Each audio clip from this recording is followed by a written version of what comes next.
Gajah!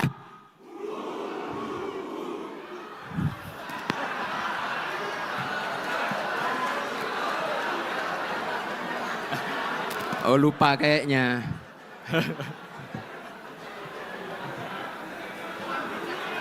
Gajah yang pertama itu kuat, bijak, setia. Setelah itu gajah yang kedua baru yang huhuhu itu. Itu. Ya. Kemudian ada yang usul supaya saya masuk partai atau bikin partai politik. Nah gini, kalau masuk partai, pertanyaannya, partai mana yang sekarang tidak tersandra oleh kekuasaan? Nah, jangankan dimasuki, mencalonkan saja terancam.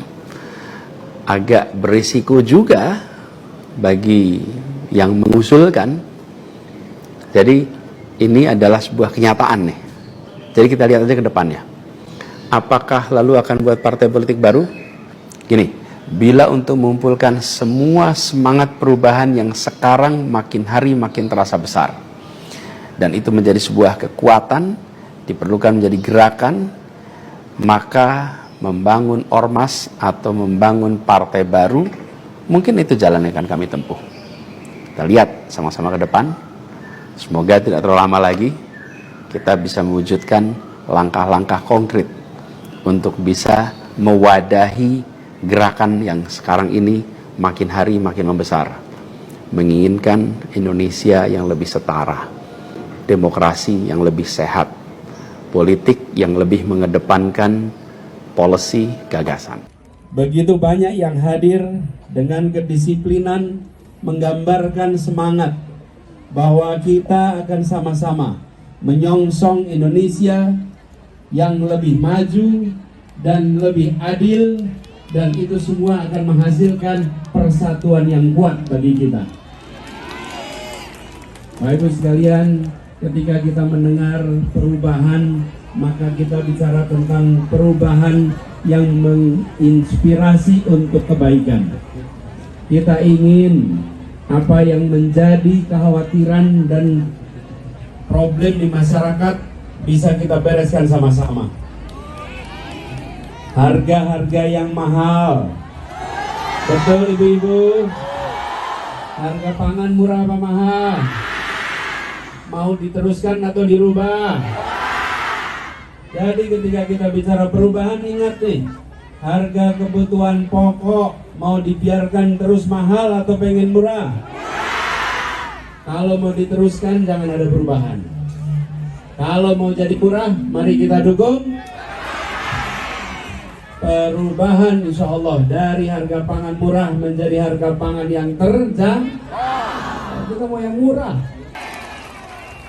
Bapak Ibu sekalian saya hormati, kita ingat-ingat perubahannya bukan soal orangnya saja, tapi bicara tentang kebijakan. Kita ingin insya Allah harga pangan yang murah, kesehatan yang terjamin, lapangan pekerjaan yang luas, pendidikan untuk semua. Saya ulangi, 1, pangan yang, lapangan, pendidikan, 1, pangan yang, 2, 3, lapangan, 4. Oh, sekali lagi, 1, pangan yang, lapangan, 4. Nah, 4 itu kita dorong sama-sama untuk Jawa Barat, untuk Indo. Biiznillah kemenangan akan diantarkan kepada kita. Bapak sekalian, hari ini Bapak berkumpul bersama-sama di bawah terik matahari pagi yang menyehatkan. Dan Bapak Ibu sekalian bisa nanti mencatat, Bapak Ibu, hari Sabtu hari ini ada banyak pilihan untuk Ibu, ada banyak pilihan untuk Bapak. Bisa berada di rumah santai-santai. Bapak Ibu tidak memilih santai-santai. Bapak Ibu memilih untuk datang ke sini, bergerak bersama, mendorong perubahan, menghadirkan keadilan. Bapak Ibu bisa sampaikan, catat baik-baik. Saya menyaksikan beberapa dari di sini membawa anak-anaknya. Mereka melihat dari dekat perjuangan orang tuanya. Dan Bapak Ibu nanti bisa katakan, di tahun 2023, 2024, saya bukan penonton yang diam di samping. Saya adalah orang yang memilih untuk bergerak bersama. Memilih untuk turun tangan langsung. Memilih untuk menjadi bagian dari yang mendorong perubahan.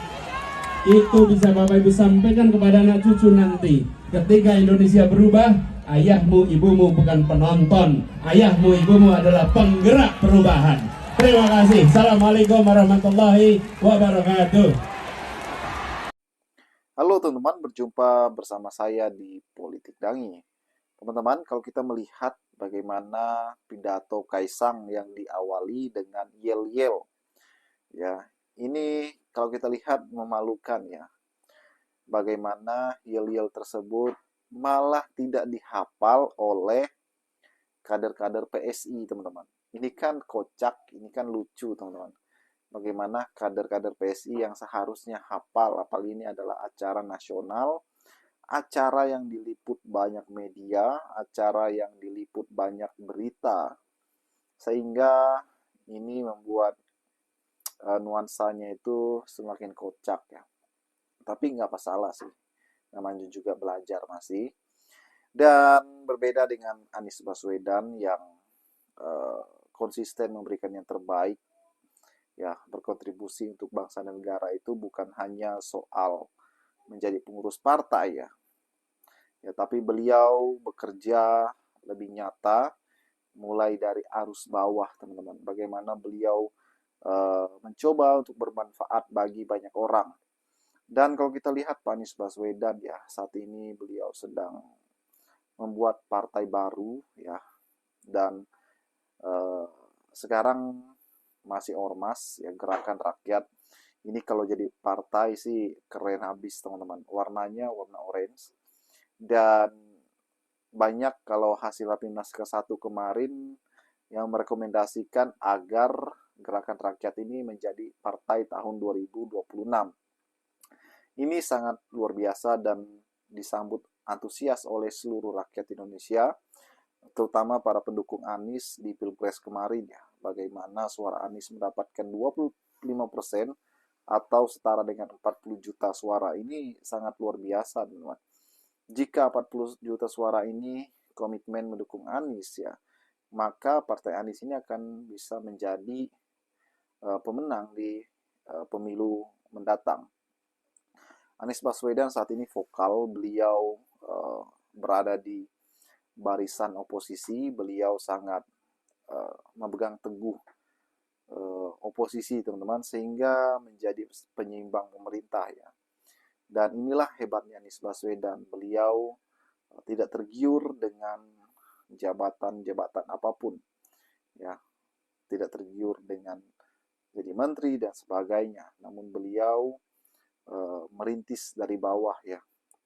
Beliau bukan pewaris tapi perintis, teman-teman. Ini adalah kerja keras, kerja senyapnya Anies Baswedan yang perlu kita apresiasi ya, sebagai tokoh yang benar-benar tidak bisa dipandang sebelah mata di Indonesia saat ini. Bagaimana menurut kalian?